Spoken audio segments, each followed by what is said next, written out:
For the first time, I thought to myself, what if my leaders had made a mistake?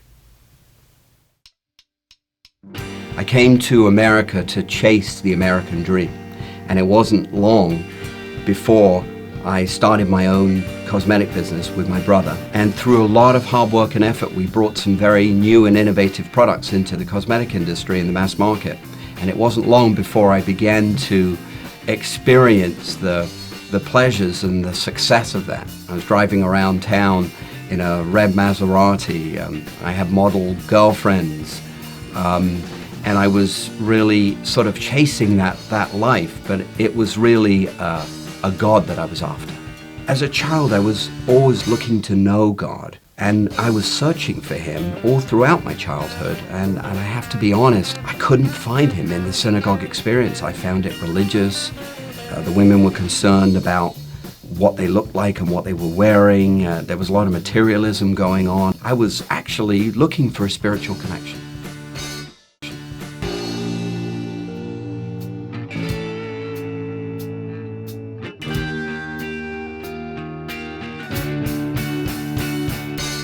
So I was beginning to experience the high life, beautiful restaurants, a single lifestyle, money in my pocket, driving a red Maserati, and in comes this beautiful girl named Maria, makeup artist I started to work with. And it's like I had it all, but something wasn't quite right. And the interesting thing was that Maria there was something different about her. She just didn't seem to be too interested in everything that I was sort of living up at that particular time. And she started to explain her faith to me as a Christian girl.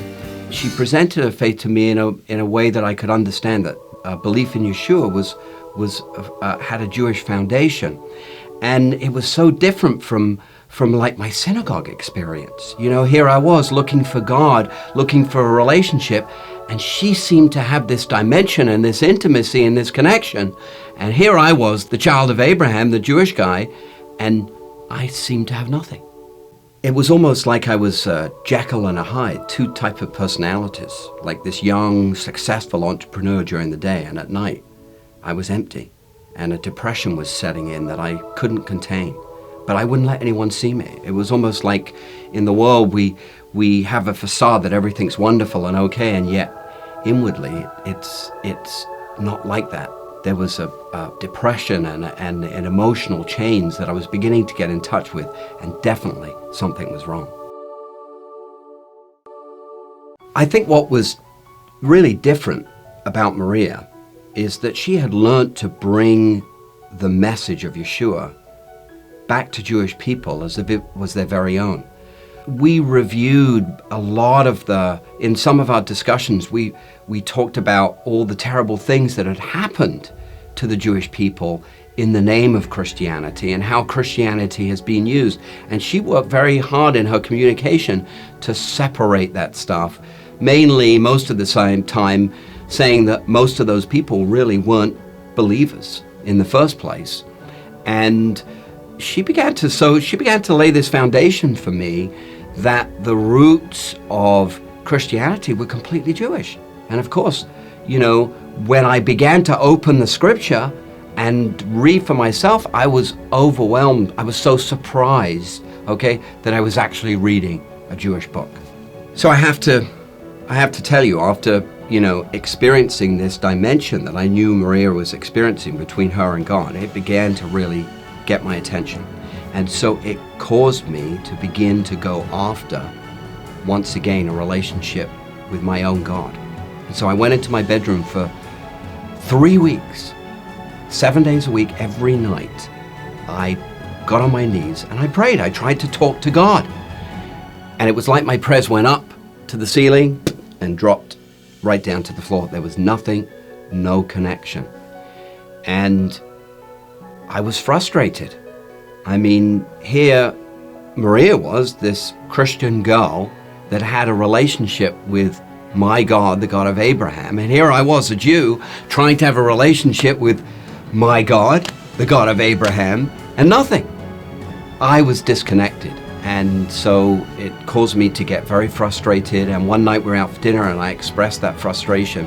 And she turned around to me. She said, Grant, I have been trying to tell you for 6 to 8 months, almost every time we go out, you can't have the Father without the Son. So immediately I decided I've got to go upstairs. I go upstairs to my apartment, and was not difficult for me with all my spiritual experiences to visualize this whole thing. And I laid on the bed and I stretched out my arm in the shape of the crucifixion tree, and I shut my eyes. And Maria had told me about a scripture, Revelations 3:20. I'll never forget it. I stand at the door and knock.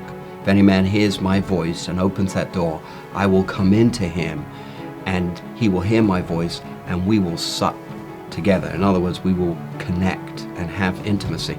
So I closed my eyes and I visualized the door, and I knocked on the door and I said, God of Abraham, if Yeshua is, this is the exact prayer I prayed, if Yeshua is your Son and the Jewish Messiah, I want to know the truth.